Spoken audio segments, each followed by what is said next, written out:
앞부분에 25장 앞부분에 두 가지 비유, 열 처녀 비유와 달란트 비유에 이어서 나오는 말씀입니다. 열 처녀 비유와 달란트 비유가 언젠가 반드시 임하게 될 하나님의 나라, 예수님의 재림을 준비하기 위해 제시된 말씀해 주신 비유였다면, 오늘 우리가 읽었던 이 양과 염소의 이 말씀은 반드시 오실 예수님이 임한 후, 그러니까 재림하신 후에 이제는 더 이상 준비하는 때가 아니라 그 준비를 마치고 예수님이 실제로 재림하시게 되면은 어떻게 될 것인가 하는 것에 대한 내용이라고 우리가 생각해 볼 수 있습니다. 내용의 요지는 우리가 잘 알고 있습니다. 양과 염소를 구분하는 것처럼 오른편, 왼편에 각각 하나님 보시기에 흡족한 사람들과 하나님 보시기에 그렇지 않은 사람들이 구분될 것이다. 그리고 그 한쪽은 영원한 하나님 나라의 상을 받으며 살아가게 될 것이고, 한쪽은 영원한 심판에 처하게 될 것이다 라고 하는 내용입니다.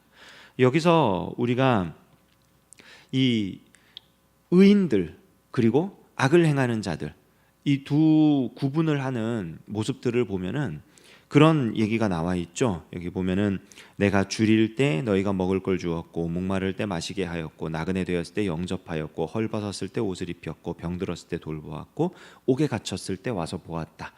그 반대편에 서 있는 자들은 전혀 그렇게 하지 않았습니다. 똑같은 상황에 대해서. 그런데 이렇게 봤을 때 우리는 흔히 그런 생각을 할 수 있어요. 그래, 착하게 살아야지.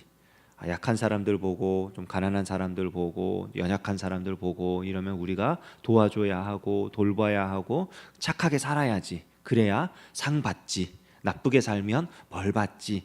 우리가 이런 생각을 할 수 있습니다.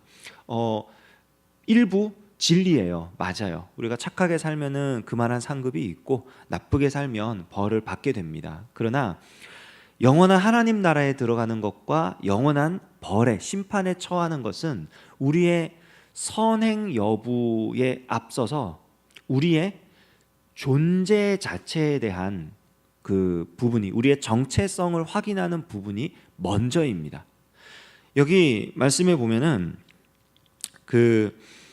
여기 34절에 보면요, 아버지께 복 받을 자들, 그러니까 상 받는 자들에 대해서 이런 표현이 나옵니다. 창세로부터 너희를 위하여 예비된 나라를 상속받으라. 이 말씀은 뭐냐면은 지금 이 사람들이 이 땅에 살면서 아까 말했던 선행들, 여러 가지 선행들을 하였기 때문에 너희들에게 하나님의 나라가 주어진다, 그 상급을 받아라, 이 얘기가 아닙니다. 창세로부터 예비된 나라를 상속받아라. 그것은 하나님께서 지금 이 사람들을 하나님의 백성으로 먼저 택하셨다는 거예요. 그리고 그들이 그 하나님의 나라 백성으로서 하나님의 나라를 이제 상속받게 될 텐데, 그 상속받게 되는 근거가 뭐냐면 하나님의 나라 백성답게 살았기 때문입니다. 반대로 그 영원한 벌에 처하게 될 그 사람들은요, 보면은 지금 말했던 이런 선한 행실들이 하나도 나오지 않아요. 선한 행실들이 나오지 않는데, 이 선한 행들을 하지 않은 것에 대해서 얘기를 하면서 선한 행동을 하는 사람과 선한 행동을 하지 않은 사람들을, 이 두 부류의 사람들에게 공통적으로 지금 이 왕이 하는 말이 뭐냐면은 지극히 작은 자에게 한 것이 내게 한 것이고, 지극히 작은 자에게 하지 아니한 것이 내게 하지 아니한 것이다, 이렇게 얘기를 하거든요. 그 얘기는 뭐냐면 여기 나오는 이 지극히 작은 자, 지극히 작은 자는 누구도 의지할 수 없고 모든 사람들로부터 이렇게 동떨어져 있는 어떤 도움도 요청할 수 없는 그런 사람들을 얘기하는데, D.A. 카슨이라고 하는 신학자는 이 부분을 이제 해석을 하면서 여기 나오는 지극히 작은 자는 이 시대에 핍박받는 그리스도인이다, 이렇게 해석을 합니다. 그러니까 예수님을 믿고 유대 공동체에서 축출당한 사람들, 그리고 예수님을 믿기 때문에 로마의 그런 보호를 받지 못하는, 로마 시민으로 인정받지 못하는 그런 사람들, 어디에도 갈 곳 없는 사람들, 어떤 공동체도 받아주지 않고 핍박과 환난을 겪어야 하는 그 사람들을 예수님이 지극히 작은 자라고 명하시는 것이다. 그리고 더 놀라운 사실은 그들과 예수님 자신을 동일시하고 있다는 것이다. 그들이 대접을 받았을 때, 위로를 받고 어떤 그런 도움을 받았을 때 예수님이 친히 내가 도움을 받았다. 그리고 그들이 도움받지 못하고 외면당하고 핍박을 받을 때 내가 핍박을 받았다. 이렇게 그 자들과 예수님을 동일시하는 것이다. 이렇게 해석을 했어요. 그렇다면 그 해석에 비추어 봤을 때 여기 지극히 작은 자에게 선을 베푼 자는 선행으로 구원받는 게 아니라 예수님의 편에 서 있기 때문에 구원받는다는 얘기입니다. 반대로 지극히 작은 자에게 선을 행하지 않은 자들은 예수님 편에 서 있지 않기 때문에 그들을 돌보지 않는 거예요. 즉 그들의 행동 때문에 그들이 구원받는다는 얘기가 아니라 그들의 소속 때문에 그들의 행동이 결정되고 그들의 행동이 그들의 소속을 증명하며 그 소속에 맞추어서 그들이 영원한 하나님 나라의 좌우편에 서게 된다는 얘기를 지금 하고 있는 것입니다.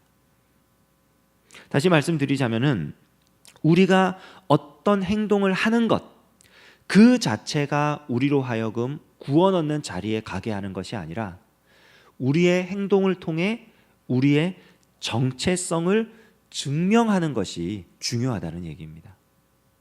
열처녀 비유와 달란트 비유, 예수님의 다시 오심을 심판을 준비하여야 한다는 그 말씀에 이어서 반드시 심판이 임할 것이다. 그리고 그 심판은 누구도 피해갈 수 없다는 것을 오늘 이 비유를 통해 우리에게 들려주시는 것인데요. 재미있는 사실은 이 예수님 편에 속해서 예수님이 기뻐하시는 일을 행한 사람들이나 예수님 편에 서지 않고 예수님이 싫어하시는 일을 행한 사람들이나 똑같이 예수님이 이 궁극적인 심판에 대해서 말씀을 하실 때 똑같이 그렇게 반응한다는 거예요. 우리가 언제 그랬습니까? 선을 행한 자는 우리가 언제 선을 행했습니까? 하고요. 악을 행한 자들 우리가 언제 악을 행했습니까? 선을 행하지 않았습니까? 그렇게 질문을 합니다. 뭐냐면 부지불식간에 우리가 이 땅에 살아가는 동안 하나하나 우리가 알게 모르게 행하는 그런 말과 행동들과 이런 것들이 결국 우리가 어떤 사람이냐 하는 것을 결정짓는다는 거예요. 우리의 정체성이 그런 사소한 것들을 통해 드러난다는 거예요. 우리는 인식하지 못하는 크고 어떤 스케일이 크고 이런 일에 대해서는 우리는 절대로 예수님을 배반하지 않습니다.